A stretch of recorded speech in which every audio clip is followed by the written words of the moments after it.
Amumu the Sad Mummy is one of the few champions in League of Legends that's designed specifically lore-wise to be ambiguous.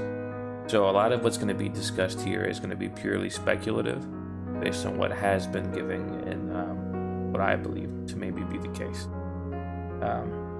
So let's get started. Now, I personally believe Amumu is a Yordle. I know that that's not one of the most popular opinions. Well, not that it's not popular, it's that it's a boring opinion on that matter. A lot of people want him to be a child, to be a sort of undead character, which aren't too common in League of Legends. But I do believe he's a Yordle, and hear me out, I do have a couple of things to add to that. Why I think that's the case, and then also why I think it's actually kind of interesting. So what we know about Amumu is that he was in Shurima, right? And he's wandering around and he's sad. That's about it. But there is more to it. So in Shurima, everything has kind of an Egyptian theme, right? It's in a desert. There's the sun disk and everything we know. Also, the Yordles live a long time, so Amumu has been there for ages, right? Maybe since the beginning, it's hard to say. So in Shurima, there was a war against Acathia, okay? And Acathia released a bunch of Void Terrors. So something about Yordles is that they're like spiritual beings, and also they're very prone to like mental problems, I guess you could say, regarding social interaction and like their connections.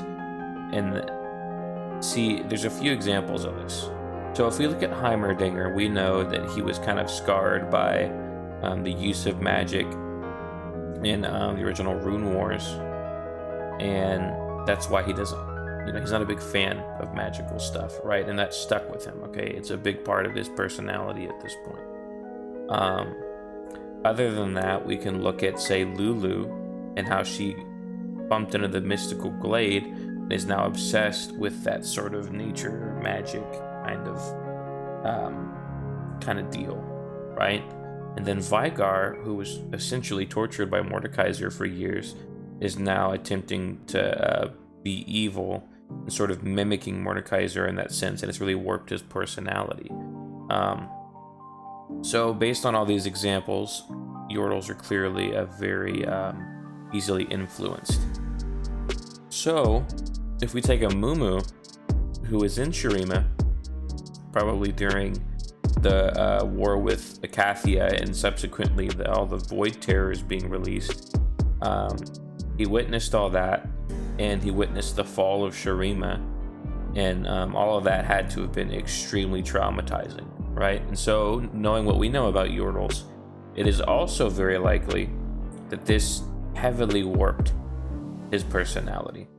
And you may be wondering, okay, well, if he's a Yordle, why doesn't he have all the furry sort of characteristics, all the animal characteristics that are common in male Yordles? Seemingly always in male Yordles.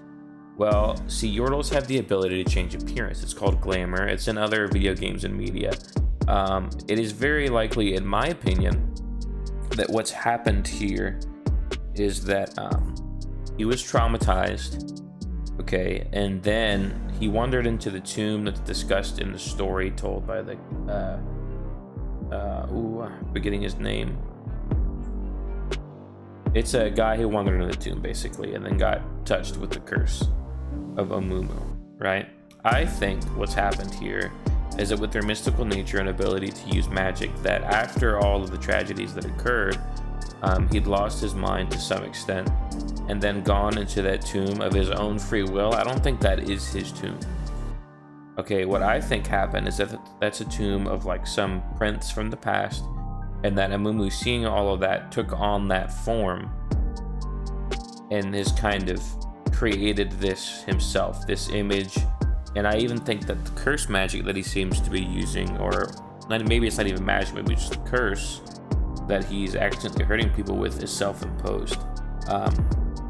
I do believe that to some extent Yordles don't have control over what they're utilizing. I think sometimes it's based on their state of mind and their state of being at the moment.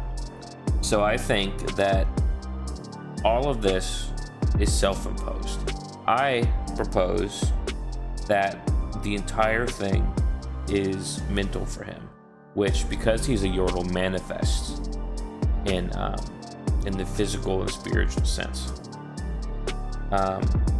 There's a lot of things I think that could lead to that being maybe the case. Now, obviously, nothing's confirmed. Nothing will ever be confirmed. I feel like for Amumu, but I think it makes so much sense that the bandages, the undead imagery, that's all just a manifestation of how he feels about himself and like his mental. And it fits because he produces an endless amount of tears. That wouldn't normally be possible, right? It wouldn't make sense if he was just an undead. Okay, nothing would fit because no other undead that we know of, like with Scion and others, work like that. And it just makes so much more sense that he's much like Vex, a Yordle self-imposing their own struggle, so to speak. And there's a lot of other stuff. You know, the void messes with a lot of other people's minds, like, for example, the Darkened being created. So it could even be more direct, maybe just the exposure to the void itself alone, not even the trauma of it really, just messed them up. I think that would make the most sense out of, you know, any theories I've seen. Like, it's interesting to see that maybe he could be a Bakai, if that's how you say it, like a failed descendant, but that doesn't fit really, and a human undead child doesn't really fit either, and we don't really see much or too much in terms of curses anywhere in Runeterra, really. I know they exist. Obviously, there's Cassiopeia, but I don't know. This is what makes the most sense to me. So this is the theory that I'm going to throw out there. Basically, in summation, Amumu is another traumatized Yordle who has taken on the form of a mummy via glamour, and through maybe having difficulty controlling magic that he's producing due to his trauma, is hurting people on accident. And that makes him sad because Yordles are very reliant on social interaction, and that's stated throughout all kinds of Yordle lore. They live communally. It makes a lot of sense. Anyways, tell me what you think about it. I'd love to hear your guys' opinions. The fun thing about champions like this is that there's so many different potential answers and that nothing's exactly right, so that it allows for a lot of conversation about it. Also, let me know how you like the new video format. I'm kind of switching between different things. I'm still going to do edited stuff, but while I'm learning how to edit, I still want to make some videos because it motivates me to keep going and keep working towards editing.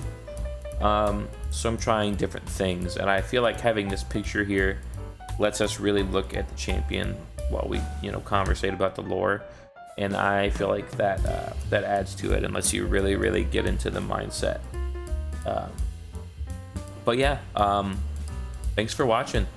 I'll see you next time.